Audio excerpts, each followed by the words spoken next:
current Nigerian government seems to be the most tone-deaf government we've had in recent times because of all the things Nigeria in its current state needs to spend money on. If a serious government has taken a look at the current state of affairs and truly is keen on working on a better life for its citizens, if that government, for example, put together a 100-item list, I'm sure that a serious government wouldn't find space to put 21 billion naira for the vice president's residence on that list. Just imagine. Put together a list of the top 50 things that Nigeria needs currently, urgently. I'm sure that there wouldn't be any space if we had a serious government to put 21 billion naira in for the vice president's residence. But the government in Nigeria today continues to show Nigerians very clearly that its priority isn't the Nigerian people. This, ladies and gentlemen, is renewed hope.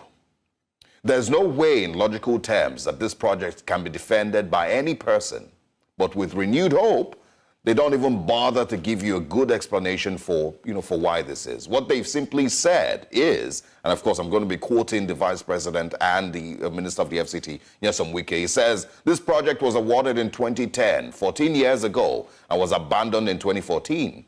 It was in January this year, in 2024, that we had to review the project to 21 billion naira from 7 billion naira, and that means an additional 14 billion naira. He goes on to say, for our vice president's residence to take 14 good years, and then Mr. President within a year made it a reality, this is what is called renewed hope.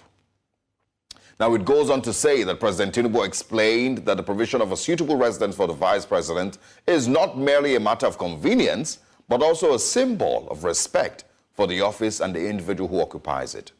Again, this is what we see as renewed hope. And the thing here is, the Honorable Minister of the FCT sees this as something that Nigerians should applaud them for completing an unfinished project. He's proud of it.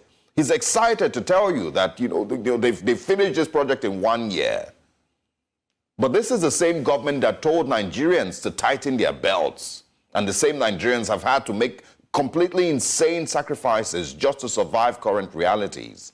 The same government does the complete opposite, has no thought in itself to hold back when it's time to spend billions and billions of naira. In what way in any universe is spending 21 billion naira on the vice president's residence beneficial to the Nigerian people? Why does Nigeria need that residence currently?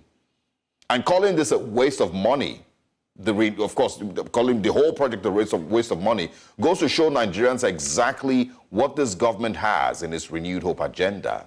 More and more waste of the country's resources. Now, not only is the renewed hope wasteful in mind-blowing proportions, it is also very proud and loud when they waste Nigeria's money. It's only in Nigeria that you see the president or vice president and other top government officials leave their official duties to go and cut ribbon at the opening of a house. You wouldn't see this anywhere else in the world. And it shows clearly that these people are not busy. They have their priorities very, very twisted. One would expect that when such an expense is brought to the National Assembly or Mr. President's table, they will look at it and say, no, not right now, because Nigeria needs every available penny to be redirected into healthcare and education, security, and other more important issues. That's what you would expect in a country that knows that it doesn't have money to waste. But Nigeria has money to waste. The Nigerian government has money to waste. The renewed hope agenda has billions of naira to waste. Don't be fooled. And so it is in my view that we need to stop trying to remind the presidency about the sufferings of Nigerians. Stop this whole talk about, oh, Mr. President needs to be made aware that Nigerians are going through a lot. Because don't be deceived. It's not that they are not aware.